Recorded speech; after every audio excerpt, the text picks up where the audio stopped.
yung position natin ngayon ay nasa fast lane tayo. Ah, So dito, di tayo pwede magbaba dito, ha? So kailangan ay doon tayo sa kabilang lane. Take ka muna sa kanan. Pero wag ka muna mag-change ang lane pag ganyan mga solid. Delikado yan. So ngayon, pag nag-broken na yan, yan yung mga safe na pwede tayo pasok dito. Kaya dito na muna, nakasignal ka na, pasok na ganyan. Isa pa napansin ko, ang laki ng kabig ko na gumagano ka Manibela na. Huwag mong hilahin naman lang yan. Saka, ito, ayusin natin yung posisyon ng kamay mo. Ganun lang mama. Huwag ka magigil. Ganun mo lang siya para medyo swabe lang. Ano? Ang galaw ng Manibela, pag pupunta kang kaliwa, ganyan lang, konti lang. Ano? Ganun lang, ano?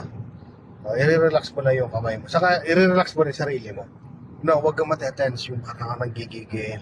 No, so, ang unang, ano mo dyan, nagdadrive ka rin sa expressway, sarili mo na, i-relax mo.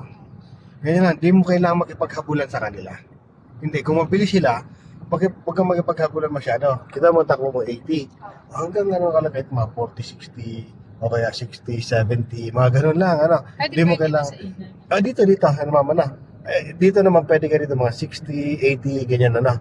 So, kung overtake it, mabagal pa dito sa, ano mo yung ano, mabagal yung nasa unahan mo, pwede kang pumunta dito sa kaliwa or dito sa kanan kung mula naman dito, lalo kung mabagal naman nandito. Ano? Okay? Sige. So, malayo pa naman itong expressway na to kaya matuturuan pa kita kung paano mag-chase ng tama. Ano? Tapos yung copy ng Manibela mo, medyo paano lang, ano, matitigas, saka malalaki. So, kailangan mag-iis mo to. Kasi, konting galaw po ng sakyan, pwede kang nandun ka na kagad sa kabila. So, pwede kang masabitan ng mga sakyan din. Na, so napapansin mo bumibilis yung apak mo, yung sakyan mo. Kasi yung gas mo, di mo napapansin. Hindi, tanggal ang brake mo. Tanggal ang brake mo.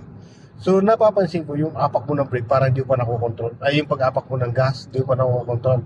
At titinan mo yung, ano mo, yung sakyan mo, kung sobrang bilis, pwede mong tanggalin ng gas. Di mo kailangan mag-brake. Di mo kailangan mag-brake. Pag malayo na sa unahan mo, kagaya na napakalayo niya, tapos pakiramdam mo lumalapit ka na, ang gawin mo lang ma'am ay tanggalin mo lang gas mo. Di mo kailangan mag-brake kasi pag naka-brake ka naman masyado napalakas, pwede kang ma-full stop mo yan eh. Kasi bago pa nga ikaw nagdadrive ka na. So para may iwasan ka nun, tanggalin mo lang gas mo. Yan muna yung aralin natin. Sige? Sige, gas konti. Dahil tanggalin mo yung gas mo. O, tayo mo nagpapagal siya. Kaya ngayon, pag gusto pang papagalin siya, saka mo i-position pa mo sa brake. Saka ka brake pa unti-unti. Okay? Pero pag hindi naman kailangan mag-brake at hindi naman nabutan, so angat lang. Then gas. Ganun lang. Angat, gas. Tapos, lagi ka nakatingin sa speed limit. No? Ang speed limit dito sa south ay nasa 100. Pero di mo kailangan na ubusin 100. Kailangan mga ano lang, 60-80 lang sa pagitan ng 60-80. Komportable ka lang dyan. Pwede na yan. Ano?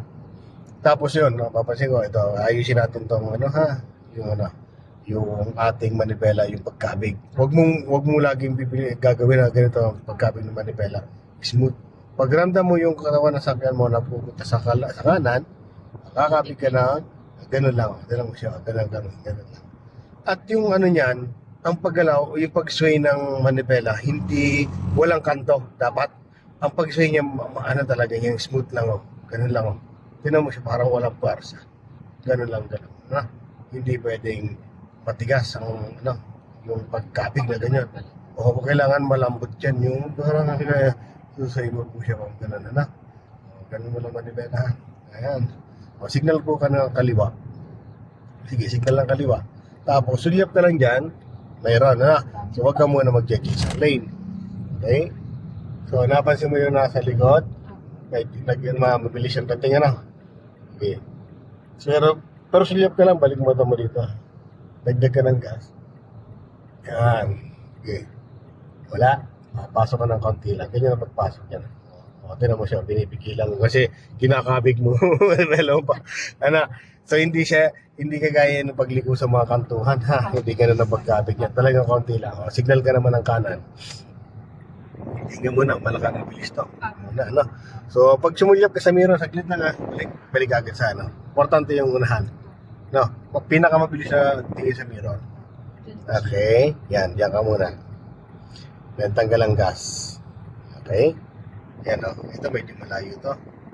Pero kung mapapansin mo yung nasa unahan mo malapit, Kaya dito ka muna, dagdag ka ng gas lang. Tanggalin mo signal mo muna.